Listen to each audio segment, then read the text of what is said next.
সম্মানিত বাঁশখালীবাসী, আসসালামু আলাইকুম।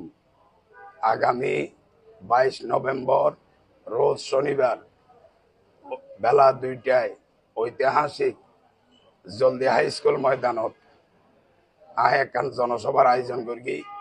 বিপ্লব সংহতি দিবসর 50 বছর উদযাপন উপলক্ষে আয়োজনে বাঁশখালী মজলুম বিএনপি নেতা কর্মীয়ন উক্ত জনসভা ইনশাল্লাহ উপস্থিত হইম।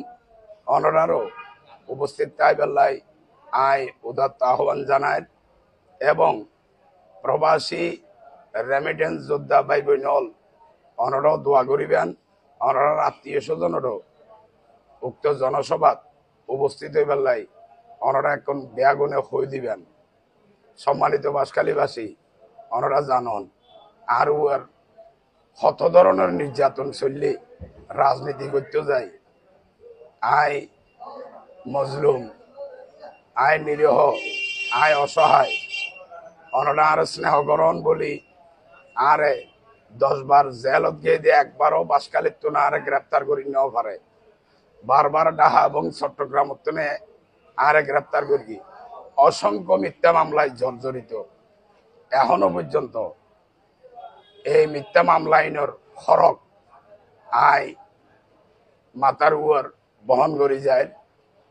প্রিয় বাঁশখালীবাসী, আগামী দিনে তো আই কি করি যেহেতু অনরার সন্তান হিসেবে, অনরার ভাই হিসেবে আর একখান পরামর্শ দিবেন লাই।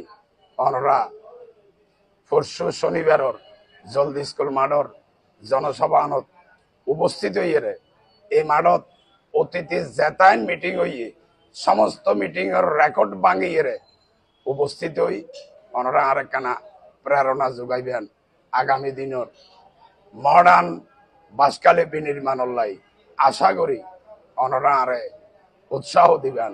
আসসালামু আলাইকুম ওয়া রাহমাতুল্লাহি ওয়া বারাকাতুহু।